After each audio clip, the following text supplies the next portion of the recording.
오늘 우리가 이 예배 가운데 그동안 성찬에 대해 가져왔던 오해와 또 새롭게 알게 되는 것, 또 그리고 성찬식 가운데 주시는 은혜가 여러분에게 넘치기를 진짜로 간절히 소망합니다. 우선 아까 이제 중고등부 예배 때 애들이 그 얘기를 해주더라고요. 성찬 하니까 이제 예배 전에 무슨 생각이 나냐 그랬더니 태주가 그러는 거예요. 그거 옆에서 애기 울면 엄마가 그냥 그거 주고 그러는데 뭔지 아시죠? 이제 사랑이 같은 애들이 성찬식 하는데 애기들 안 주잖아요. 어른만 주잖아요. 그럼 엄마만 주면은 엄마 나도 줘 그러면 엄마가 야 뭐 그리고 이거 줘버리고. 근데 여러분이 보기에도 뭔가 막 그렇지 않아요? 뭔지는 잘 몰라도 그러면 안 될 것 같고 막 이런 마음 있지 않습니까? 맞아요. 그러면 안 되는데, 그러니까 왜 그러면 안 되는지에 대해서도 우리가 좀 같이 생각해보고 또 같이 나눠보고 또 성찬이 어떤 의미를 가지는지도 좀 깊이 있게 좀 알아갈 수 있는 시간이 되면 좋겠습니다. 제가 돈 주고 유일하게 3번 본 영화가 있어요. 돈 주고 봤습니다. 돈 주고 3번 봤는데 굉장히 뭐 거룩한 영화, 막 예수님 나오고 막 이렇게 광야의 40일 뭐 이런 영화면 좋은데 그건 아니고요. 뷰티 인사이드라고 그 한효주 나오는 영화 있어요. 제가 한효주 때문에 3번 본 거는 맞습니다. 정확한 팩트고요. 그 남자분들은 꼭 참고하셔야 되는 게 이제 그 영화에서는 그 감독님은 천재예요. 남자들이 좋아하는 포인트를 가장 정확히 알고 있는 분이에요. 여자분들 꼭 보세요. 꼭 보세요. 그게 중요한 거예요. 초밥을 먹을 때 그냥 먹는 게 아니라 머리를 탁 묶는데 연필 하나 빌려가지고 탁 꽂는 그리고 열심히 먹는 그거거든요. 열심히 먹고 운동하시면 돼요. 네. 그러니까 그런 포인트가 잘 나온 영화인데 그것 때문에 본 거 맞냐? 맞아요. 정확히 맞아요. 그것 때문에 맞는데 사실은 이 영화가 저한테 의미가 있는 거는 3번 봤기 때문이기도 하고 이 영화 때문에 김다정 전사님 만났기 때문입니다. 네, 정확히는 어떻게 된 거냐면 이제 박서준 씨가 잠깐 나와요. 근데 박서준 씨니까 가능하기도 한 거니까 남자분들 함부로 하지는 마시고 이분이 이제 한효주를 꼬시러 갑니다. 근데 꼬시러 가서 무슨 말을 하냐면 스테이크 좋아해요? 초밥 좋아해요? 이렇게 물어봐요. 예, 밥 먹을래라고 물어보시면 안 됩니다. 선택지가 2개죠. 먹거나 안 먹거나. 근데 초밥이냐 스테이크냐 선택지가 2개죠. 무조건 먹는 거예요. 일단 스테이크냐 초밥이냐 고르는 거지. 예, 여기서 이제 한효주 씨가 넘어가죠. 물론 상대가 박서준이니까. 예, 그날 처음 봤거든요. 자, 근데 바로 그날 밥을 먹으러 갑니다. 초밥을 먹으러 가서 식사를 하고 이제 그들이 연인으로 발전합니다. 제가 그걸 보고 저거다 해서 이제 김다현 전사님 이제 처음 만날 때 약속 잡을 때였어요. 아마 약속 잡을 때 카톡도 아니에요. 페이스북 메시지로 페북에서 알게 된 건 아니에요. 학교에서 알았는데 연락처를 몰라가지고 페이스북 메시지로 연락을 해서 초밥 드실래요? 스테이크 드실래요? 근데 이제 스테이크 제가 최근에 물어봤더니 스테이크 좋아한다 그러면 사치 부린다고 생각할까봐 초밥을 골랐대요. 그래서 제가 초밥을 골라가지고 이제 구이동 그 건대 너무 복잡해서 구이동에 있는 초밥 맛집을 골라가지고 이제 같이 먹고 이제 2년 있다가 결혼까지 한 겁니다. 영화가 굉장히 저한테 의미가 있겠죠. 근데 여러분 뭐 다들 아시겠지만 밥을 한 번도 안 먹고 사귀는 커플은 없습니다. 있나요? 아니 혹은 그럴 수 있어요. 뭐 갑작스레 연애를 시작할 수는 있는데 그러고 나서 밥을 한 번도 안 먹는 경우는 없을 겁니다. 무슨 일이 있어도 밥은 먹죠. 그죠? 그리고 그 메뉴를 잘 고르셔야 됩니다. 남자분들 아무거나 먹겠다고 할 때 아무거나 사주시면 큰일 나는 겁니다. 성심껏 성의껏 고르셔야 됩니다. 왜냐하면 그만큼 사람은 같이 식사를 한다는 게 큰 의미가 있는 거예요. 그냥 내가 사람인데 나는 끼니를 때우기 위해서 이 사람과 밥을 먹는다 하면 내가 사람이 맞는가에 대해서 잠시 의심해 보셔야 됩니다. 우리 집 강아지와 같은 것은 아닌가? 아니죠. 그러니까 우리는 밥을 먹는 거에 굉장한 의미를 가지고 있고 누구와 식사를 한번 했다는 건 대단히 큰 의미를 가지는 행위가 분명합니다. 그래서 그런지 모르겠는데 예수님은 이 땅에 계실 때 밥을 진짜 많이 드셨습니다. 그래서 별명이 먹기와 마시기를 탐하는 자였어요.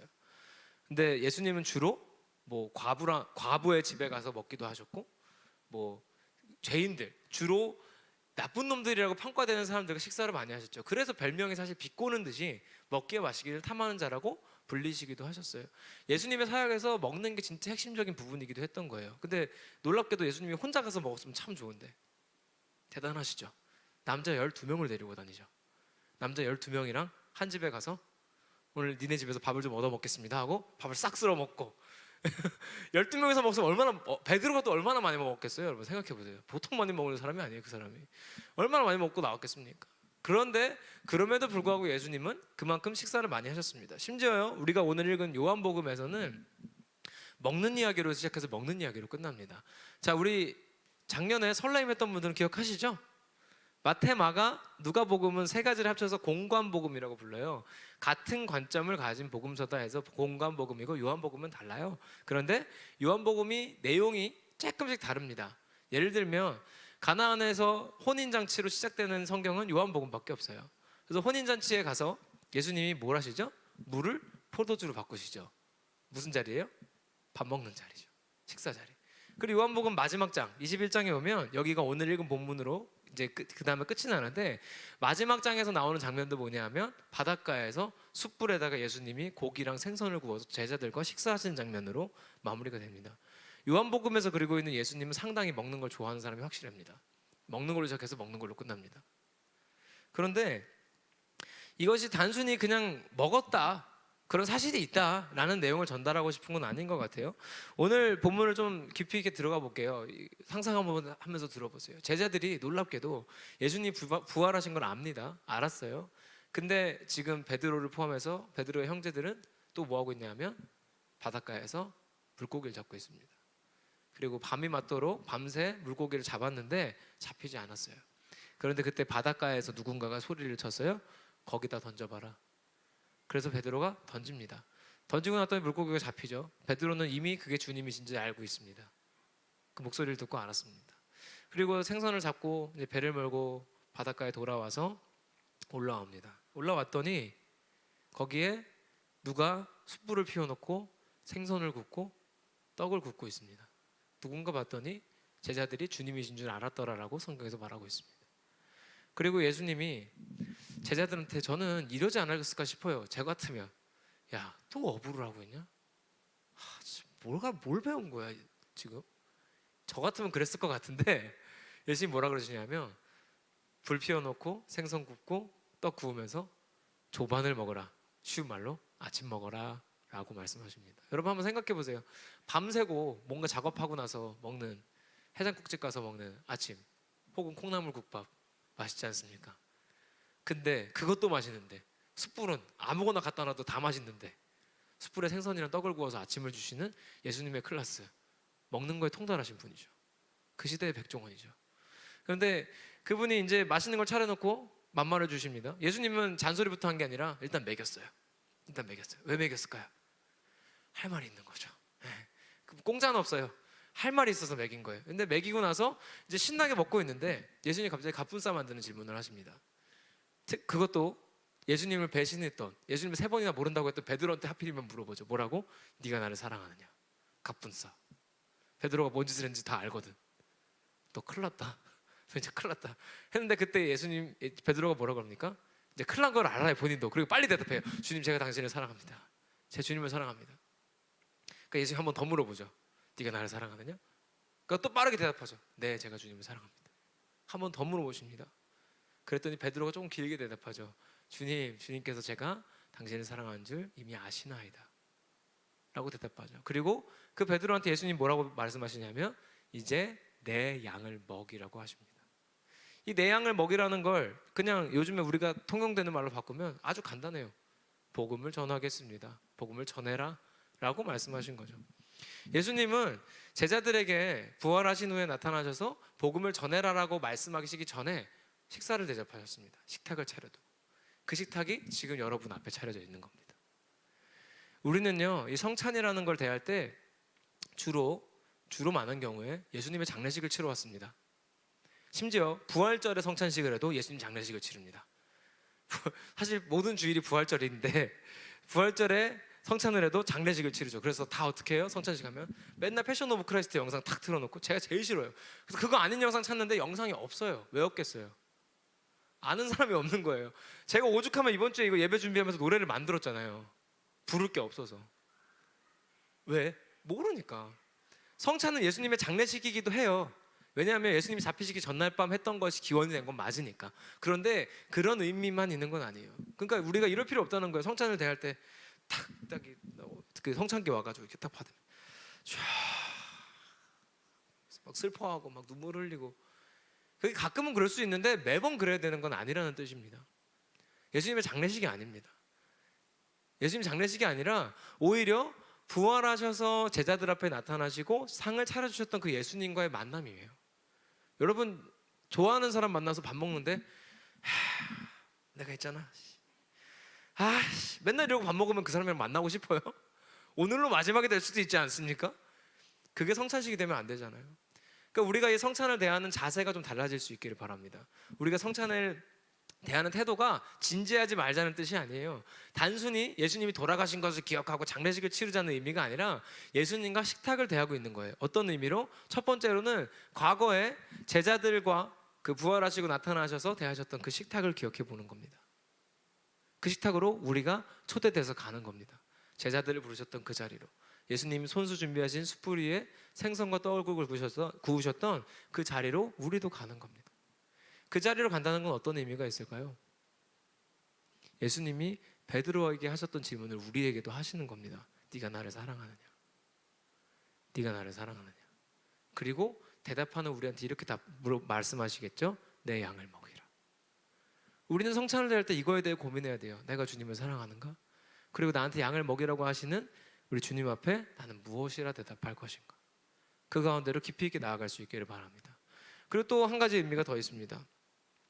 우리는요 이 땅에서 삶이 끝나면 천국에 간다는 걸 누구나 믿고 계실 겁니다. 최소한 여기 계신 분들은 아마 다 믿고 알고 계실 거라고 생각합니다.